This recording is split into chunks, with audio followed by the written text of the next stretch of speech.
किसान, बदलते भारत की शान।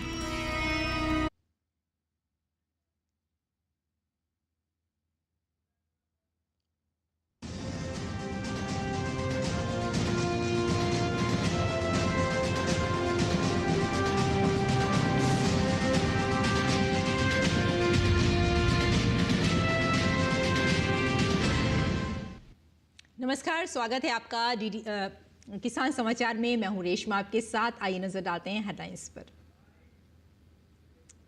प्रधानमंत्री नरेंद्र मोदी ने अंबेडकर जयंती के अवसर पर हरियाणा के हिसार में अयोध्या के लिए वाणिज्यिक उड़ान को दिखाई हरी झंडी। इस अवसर पर हर घर जल का जिक्र करते हुए कहा, पिछले 6 से 7 साल में 12 करोड़ से ज्यादा घरों में दिए गए हैं नल कनेक्शन।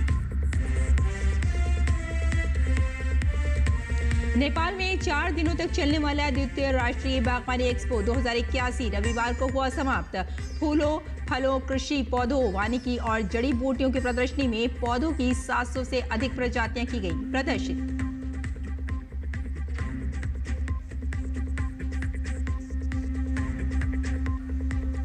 केरल में आज से मनाया जा रहा है नए साल का प्रतीक कृषि उत्सव विशु। मौसमी फल, सब्जियां, पीले फूल, चावल, सोना, कपड़े, सिक्के और पवित्र ग्रंथ एक थाली में रखे गए देवता के सामने।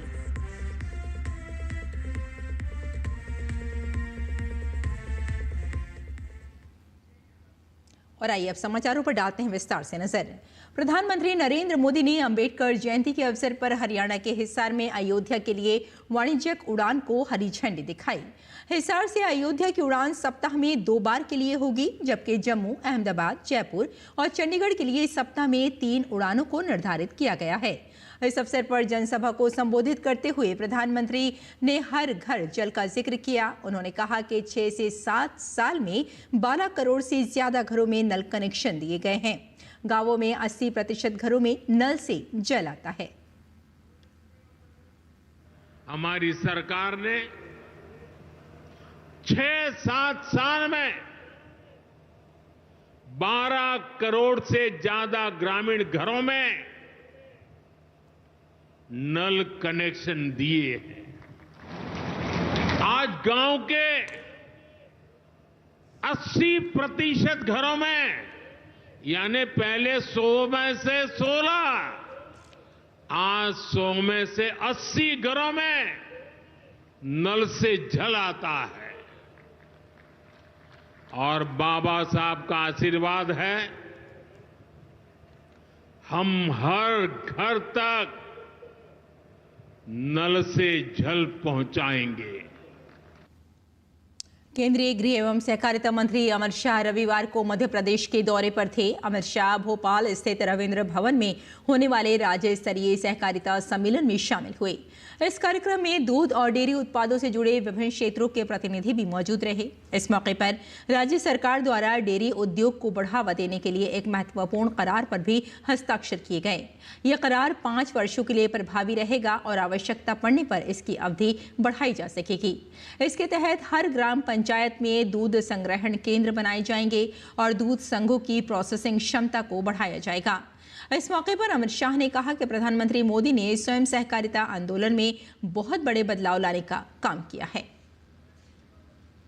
आजादी के 75 साल बाद देश के नेता और प्रधानमंत्री नरेंद्र मोदी जी ने सहकारिता मंत्रालय की स्थापना, और मेरा सौभाग्य है कि मुझे पहला सहकारिता मंत्री बना दिया। मगर मित्रों, ये 3.5 साल के समय के अंदर मोदी जी ने स्वयं बहुत बारीकी से देखकर सहकारिता आंदोलन में बहुत बड़ा बदलाव लाने का काम किया। अमित शाह ने जोर देते हुए कहा कि आज पूरे देश में मॉडल बायलॉज स्वीकार कर लिए हैं, जिसने सहकारिता क्षेत्र में नई जान डालती है। सहकारिता मंत्रालय ने सबसे पहला काम किया, प्राइमरी सोसाइटी, जो प्राइमरी एग्रीकल्चर सोसाइटी के नाम से जानी जाती है, इसके लिए एक मॉडल बायलॉज बनाए और मॉडल बायलॉज को सभी राज्य सरकारों को भेजा। मगर मैं हर्ष के साथ कहना चाहता हूं, आज संपूर्ण भारत ने मॉडल बायलॉज को एडॉप्ट कर लिया। जब आपकी नीयत ठीक हो, परिश्रम करने की वृत्ति हो, तो नतीजे भी ठीक ही आते हैं। न्यूनतम समर्थन मूल्य यानी कि एमएसपी पर गेहूं खरीदी का काम शुरू हो चुका है। ऐसे में अधिक से अधिक किसानों को समर्थन मूल्य का लाभ मिल सके, इसके लिए सरकार द्वारा कई कदम उठाए जा रहे हैं। इस कड़ी में उत्तर प्रदेश के मुख्यमंत्री योगी आदित्यनाथ ने किसानों के हित में बड़ा फैसला लिया है। सीएम के निर्देश पर एक तरफ किसानों के हित में खाद्य व रसद विभाग के सत्यापन प्रक्रिया को सरल बना दिया गया है, तो वहीं दूसरी तरफ 100 क्विंटल से ऊपर गेहूं बेचने पर किसानों को सत्यापन से छूट दे दी है। सरकार के इस निर्णय से किसान अब अनुमानित उत्पादन से 3 गुना अधिक उपज की बिक्री कर सकेंगे, जिससे अभिलेखों में त्रुटि आदि से गेहूं बेचने में उन्हें परेशानी नहीं होगी। यूपी सरकार ने व्यवस्था की है कि पंजीकृत किसान सत्यापन के बिना 100 क्विंटल तक गेहूं बेच सकते हैं। सत्यापन के बाद कुल उत्पादकता के आधार पर अंगेस्ट उत्पादन क्षमता के 3 गुना तक गेहूं बेचने की सुविधा है। एमएसपी पर गेहूं बेचने के लिए किसान को खाद्य व रसद विभाग के पोर्टल fcs.up.gov.in या विभाग के मोबाइल ऐप पर पंजीकरण नवीनीकरण कराना होगा। और ग्वालियर जिले में समर्थन मूल्य पर किसान भाइयों से गेहूं का उपार्जन जारी है। जिले में अब तक 544 किसानों से 65,225 क्विंटल गेहूं की खरीदी की जा चुकी है।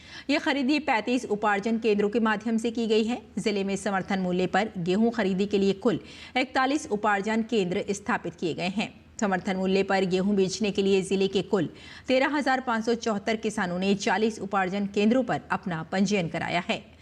जिला आपूर्ति नियंत्रक विपिन कुमार श्रीवास्तव ने रविवार को ये जानकारी दी। उन्होंने बताया कि कलेक्टर रुचिका चौहान ने उपार्जन व्यवस्था से जुड़े सभी विभागों के अधिकारियों को निर्देश दिए हैं कि किसानों से स्लॉट बुकिंग के आधार पर समर्थन मूल्य पर गेहूं की खरीदी की जाए। साथ ही किसानों को अपनी उपज बेचने में कोई दिक्कत नहीं आनी चाहिए। सभी खरीदी केंद्रों पर शीतल पेयजल व छाया सहित अन्य बुनियादी सुविधाएं भी पुख्ता रहें।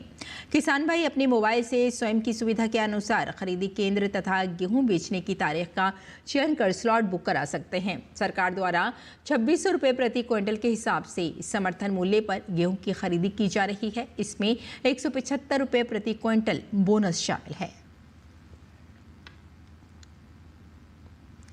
आगे बढ़ते हैं। केंद्रीय कृषि मंत्री शिवराज सिंह चौहान ने कृषि क्षेत्र की प्रगति के संबंध में दिल्ली में साप्ताहिक समीक्षा बैठक की। इस अवसर पर कृषि मंत्री ने बैठक में वरिष्ठ अधिकारियों से फसलों की कटाई, बुआई, उपार्जन आदि की स्थिति की जानकारी ली। उन्होंने उपज के थोक व खुदरा मूल्यों के बारे में समीक्षा करते हुए विभागीय अधिकारियों को आवश्यक दिशा निर्देश भी दिए। उन्होंने अधिकारियों को निर्देश देते हुए कहा कि ऐसी व्यवस्था बनाएं जिससे किसानों को लाभ और फसलों की पूरी खरीद हो। गौरतलब है, गर्मी की बुआई के मौसम के लिए 9 अप्रैल 2025 तक धान की बुआई में पिछले वर्ष की तुलना में 4.65 लाख हेक्टेयर की वृद्धि दर्ज की गई है। यह इस बार 27.33 लाख हेक्टेयर से बढ़कर 31.98 लाख हेक्टेयर हो गई है। मूंग और उड़द के रकबे में भी 1.65 लाख हेक्टेयर और 0.61 लाख हेक्टेयर की वृद्धि दर्ज हुई है।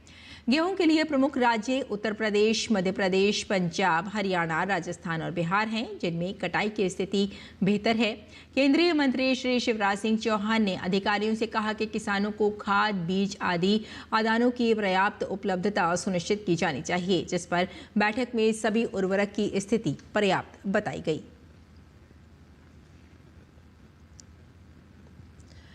गुजरात सरकार पहले चरण में राज्य की 10,000 पैक्स प्राथमिक कृषि ऋण समितियों में से 5,754 को डिजिटल बनाने की योजना बना रही है। गौरतलब है कि अल्पावधि सहकारी ऋण संरचना की जमीनी स्तर की शाखाएं पैक्स ऋण तक पहुंच को आसान बनाती हैं और किसानों को साहूकारों पर निर्भरता के कारण उत्पन्न वित्तीय तनाव और अनिश्चितताओं से निपटने में मदद करती हैं। सरकार ने चिलौदा गांव एक आदर्श पैक्स स्थापित किया है, जहां नवीनतम कंप्यूटर, बायोमेट्रिक उपकरण और डिजिटल रिकॉर्ड की सुविधा है और इससे किसानों के लिए बैंकिंग में सहूलत होती है। ये गुजरात सरकार की 2023-24 में शुरू की गई सहकार से समृद्धि सहकारिता के माध्यम से समृद्धि योजना के कारण संभव हुआ है। वहीं सरकार ने प्रत्येक पैक्स के लिए 4 लाख रुपए आवंटित किए हैं तथा 2,900 समितियां शीघ्र ही ई पैक्स में परिवर्तित हो जाएंगी तथा 6 महीने के भीतर पूर्ण परिवर्तन की उम्मीद है। कश्मीर घाटी में खेती का नाम लेते ही दिमाग में केसर, कश्मीरी सेब, ट्यूलिप के बेहद खूबसूरत फूल, मसाले और मेवे याद आते हैं। खासतौर पर कश्मीर के किसान सबसे ज्यादा केसर उगाते हैं, मगर अब हालात बदल चुके हैं। किसान अब केसर के साथ बड़ी मात्रा में सरसों की खेती कर रहे हैं। कश्मीर घाटी में इस वर्ष सरसों की बम्पर पैदावार हुई है। घाटी को कृषि क्षेत्र में आत्मनिर्भर बनाने के लिए कृषि विभाग भी कड़ी मेहनत कर रहा है।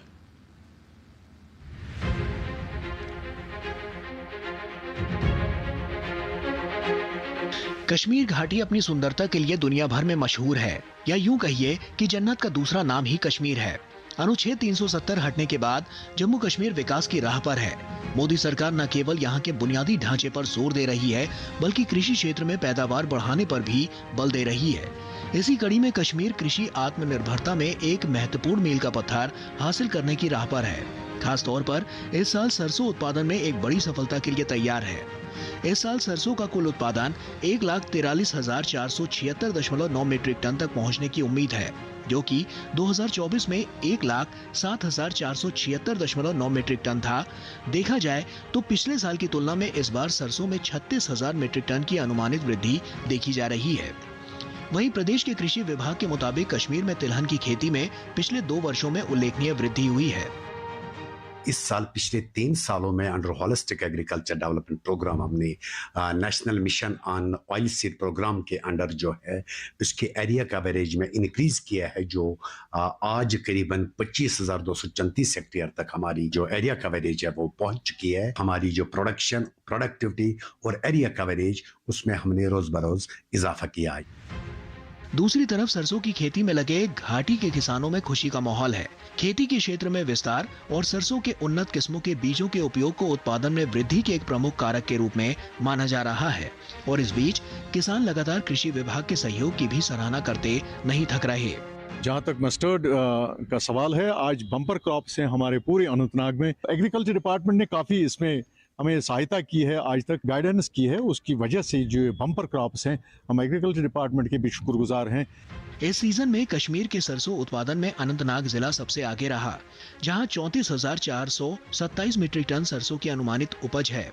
वहीं कुलगाम में 14,115.7 मीट्रिक टन, शोपिया में 2,368 मीट्रिक टन, पुलवामा में 18,756.7 मीट्रिक टन अनुमानित है। इसके अलावा श्रीनगर में 1,829.4 मीट्रिक टन, बड़गाम में 11,095.2 मीट्रिक टन और गंदरबल में 7,676 मीट्रिक टन की पैदावार की उम्मीद है। इसके अलावा बारामूला में 22,168.9 मीट्रिक टन, बांदीपुरा में 14,744.5 मीट्रिक टन, कुपवाड़ा में 16,294.5 मीट्रिक टन सरसों की पैदावार की उम्मीद है। बहरहाल इस बढ़ती पैदावार से घाटी के लोगों को उम्मीद है कि वो जल्द ही सरसों के तेल के क्षेत्र में आत्मनिर्भरता हासिल कर लेंगे। श्रीनगर से शब्बीर डार की रिपोर्ट, डीडी न्यूज।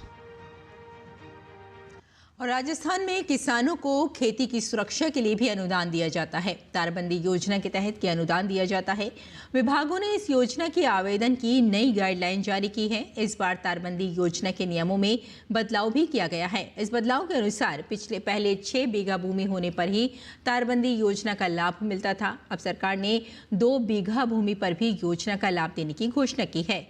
ऐसे में कम जमीन वाले किसान भी इस योजना का लाभ उठा सकेंगे। नीलगाय, जंगली पशुओं तथा निरक्षित पशुओं से फसलों को होने वाले नुकसान से बचाने व रोकथाम के लिए तारबंदी कार्य पर 6 बीघा 1.5 हेक्टेयर के स्थान पर 2 बीघा 0.5 हेक्टेयर भूमि पर अनुदान दिया जाएगा।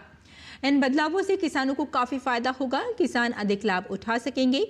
वहीं विभाग को लक्ष्य प्राप्त करने में आसानी होगी। इस योजना में अब सभी श्रेणियों के किसानों को लाभ दिया जाएगा। एक किसान के पास न्यूनतम 0.5 हेक्टेयर या 2 बीघा भूमि एक स्थान पर हो। समूह में न्यूनतम 2 किसानों के पास 0.5 हेक्टेयर भूमि होनी चाहिए।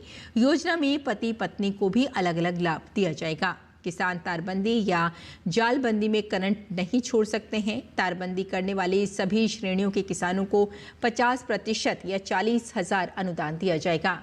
सामुदायिक तारबंदी में न्यूनतम 10 किसानों के पास न्यूनतम 5 हेक्टेयर यानी 20 बीघा जमीन एक स्थान पर होने पर 70% यानी 400 रनिंग मीटर पर प्रत्येक को 56,000 रुपये अनुदान दिया जाएगा। कल गिधर ट्रस्ट बड़ू साहिब में इंटरनल यूनिवर्सिटी बड़ू साहिब के अकाल कॉलेज ऑफ एग्रीकल्चर के सहयोग से आयोजित 2 दिवसीय कृषि मेले का समापन हो गया है। इस अवसर पर किसान मेले में छात्राओं द्वारा लगाए गए आम जनता के शीर्षार्थ विभिन्न स्टॉलों का मुआयना भी किया गया। आसपास के किसानों द्वारा यहां प्रदर्शनी में लाए गए फसली उत्पादों स्ट्रॉबेरी, कद्दू, अलसी, गेहूं, जौ, लहसुन, पपीता, मूंग, मसूर, गन्ना, कुलथ, राजमा, हल्दी इत्यादि पर क्वालिटी के मुताबिक किसानों को प्रथम, द्वितीय व तृतीय पुरस्कार भी वितरित किए गए।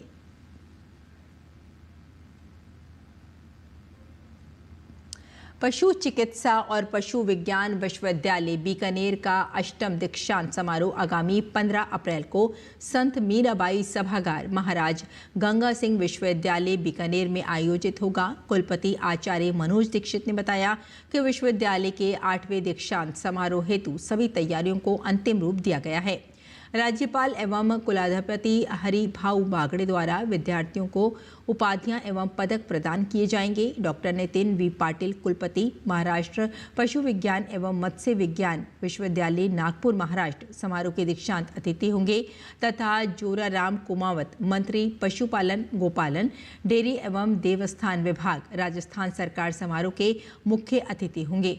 दीक्षांत समारोह में कुल अधिपति द्वारा कुल 433 स्नातक उपाधियां, 71 स्नातकोत्तर और उपाधियां और साथ में 11 विधा वाचस्पति उपाधियों सहित कुल 515 उपाधियां प्रदान की जाएंगी तथा शैक्षणिक उत्कृष्टता हेतु विद्यार्थियों को 8 स्वर्ण, 1 रजत एवं 1 कांस्य पदक प्रदान किए जाएंगे। और नेपाल में काठमांडू घाटी की बुकोटी मंडप में 4 दिनों तक चलने वाला द्वितीय राष्ट्रीय बागवानी एक्सपो 2081 रविवार को समाप्त हो गया। फूलों, फलों, कृषि पौधों, वानिकी और जड़ी बूटियों जैसे वाणिज्यिक नर्सरी उत्पादों की प्रदर्शनी ने बागवानी और पौधों के प्रेमियों को आकर्षित किया। देश भर से फूलों की नर्सरी, फलों की नर्सरी, कृषि वानिकी नर्सरी और हर्बल नर्सरी द्वारा उगाए गए पौधों को 700 से अधिक प्रजातियों को एक्सपो में प्रदर्शित और बिक्री के लिए रखा गया। एक्सपो में उर्वरक, जैविक और रासायनिक कीटनाशक, बीज, फूलों के गमले, उपकरण और बागवानी तकनीक के स्टॉल भी शामिल थे। बागवानी प्रतियोगिता 2081 में पौधों के शौकीनों ने बेहतरीन ग्राफ्टेड पौधों का प्रदर्शन किया। बागवानी मेगा मेले में 12 मिलियन से अधिक लेन देन हुए।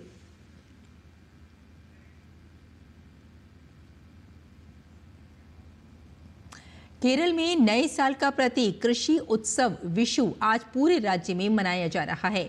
दिन की शुरुआत विशुकड़ी की रस्म से हुई, जिसमें मौसमी फल, सब्जियां, पीले फूल, चावल, सोना, कपड़े, सिक्के और पवित्र ग्रंथ देवता के सामने एक ही थाली में सजाए जाते हैं। ये सुनहरा आनंद लोगों को सुबह उठते ही सबसे पहले दिखाई देता है, जिसमें वे अपने नए साल को समृद्ध बनाने की उम्मीद करते हैं। त्योहार के हिस्से के रूप में राज्य के विभिन्न मंदिरों में सुबह सुबह अनुष्ठान और दर्शन किए गए।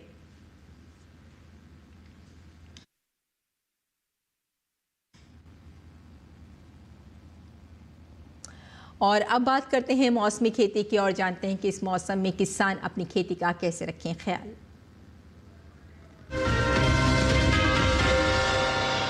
नमस्कार, आप देख रहे हैं डीडी किसान। मैं हूं AI कृष और आज हम दिल्ली, उत्तर प्रदेश और राजस्थान में होने वाली खेती किसानी से संबंधित सलाहों के बारे में पूरी जानकारी देंगे। राजधानी दिल्ली के किसान सरसों की पकी फसलों की कटाई कर लें। यहां इस समय मूंग की बुवाई की जा सकती है। साथ ही यहां के किसान टमाटर और बैंगन में फल छेदक कीट के नियंत्रण के लिए जरूरी दवाओं का छिड़काव कर लें।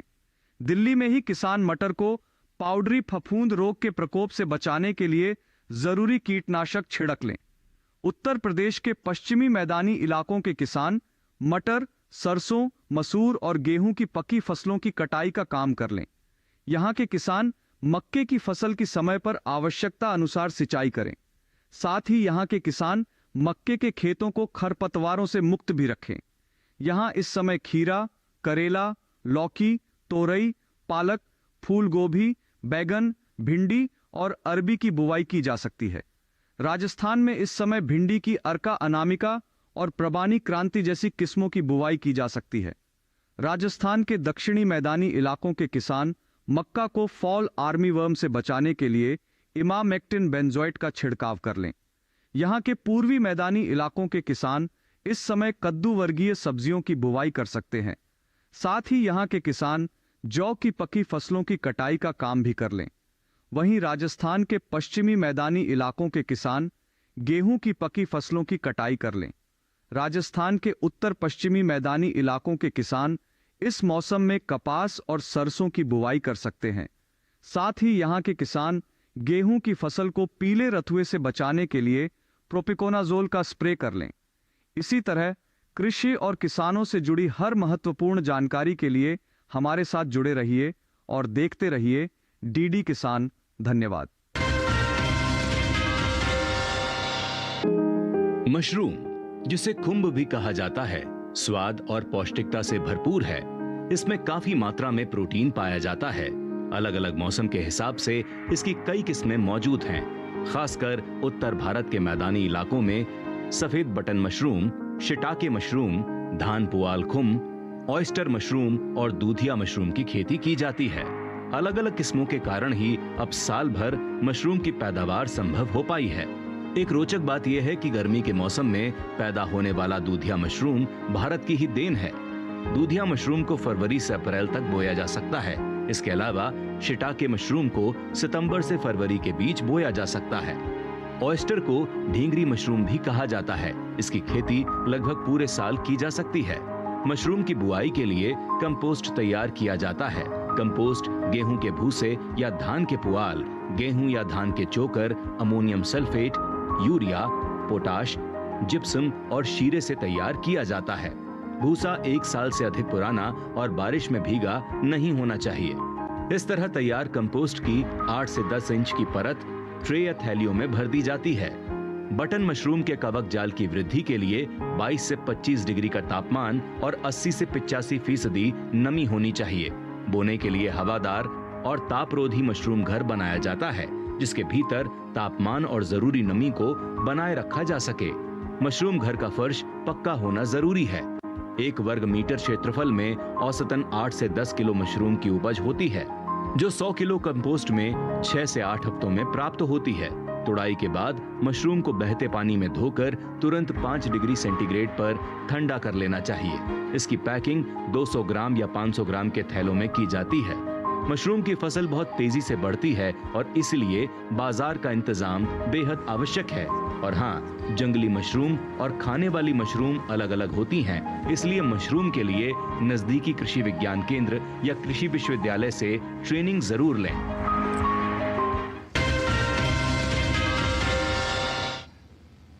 और खेती किसानी के साथ साथ आइए नजर डाल लेते हैं कुछ और महत्वपूर्ण खबरों पर। खास खबर में पूरा देश आज भारतीय संविधान के निर्माता डॉक्टर भीमराव अंबेडकर की जयंती पर श्रद्धांजलि अर्पित कर रहा है। इस अवसर पर देश भर में कई कार्यक्रम आयोजित किए जा रहे हैं। राष्ट्रपति द्रौपदी मुर्मू, उपराष्ट्रपति जगदीप धनखड़, प्रधानमंत्री नरेंद्र मोदी सहित अन्य गणमान्य व्यक्तियों ने आज संसद परिसर में बाबा साहब की प्रतिमा पर पुष्पांजलि अर्पित की और उन्हें नमन किया। आतंकवादी तहव्वुर राणा के प्रत्यार्पण के बाद भारत को जल्द ही एक और सफलता मिल सकती है। बैंक घोटाला कर भागे भगोड़े कारोबारी मेहुल चोकसी को बेल्जियम में गिरफ्तार कर लिया गया है। सूत्रों के हवाले से बताया जा रहा है कि सीबीआई और ईडी जैसी केंद्रीय एजेंसियों के अनुरोध पर चोकसी को गिरफ्तार किया गया है। पश्चिम बंगाल के मुर्शिदाबाद जिले में वक्फ संशोधन अधिनियम को लेकर जारी हिंसा पर पश्चिम बंगाल के राज्यपाल सीवी आनंद बोस ने चिंता जताई है। उन्होंने कहा कि राजभवन मुर्शिदाबाद और अन्य हिंसा प्रभावित क्षेत्रों में स्थिति पर नजर रख रहा है। कलकत्ता उच्च न्यायालय द्वारा हिंसा प्रभावित क्षेत्रों में केंद्रीय बलों की तैनाती के आदेश के बाद मुर्शिदाबाद में सुरक्षा बढ़ा दी गई है। पुलिस के अनुसार मुर्शिदाबाद के धुलियान में 3 लोगों की मौत हो गई है। बहुजन समाज पार्टी की राष्ट्रीय अध्यक्ष मायावती के भतीजे आकाश आनंद ने अपनी गलतियों के लिए माफी मांग ली है। आकाश ने बसपा सुप्रीमो मायावती से माफी मांगते हुए फिर से पार्टी में काम करने की इच्छा जाहिर की है। रक्षा के क्षेत्र में भारत ने नया मुकाम हासिल कर लिया है। भारत ने 30 किलोवाट को लेजर आधारित हथियार प्रणाली का उपयोग करके फिक्स्ड विंग एयरक्राफ्ट, मिसाइल और स्वार्म ड्रोन को मार गिराने की क्षमता हासिल कर ली है। डीआरडीओ के प्रमुख केंद्र centre for high energy system and sciences Hyderabad ने आंध्र प्रदेश के कुर्नूल में वाहन पर लगे लेजर निर्देशित हथियार DEWMK-2A के भूमि संस्करण का सफल प्रदर्शन किया। ईडी ने भसीन इन्फोटेक और ग्रैंड वेनेजिया कमर्शियल टावर से जुड़े दिल्ली, नोएडा और गोवा में 9 ठिकानों पर छापेमारी की है। तो किसान समाचार में फिलहाल इतना ही। अनुमति दें। नमस्कार।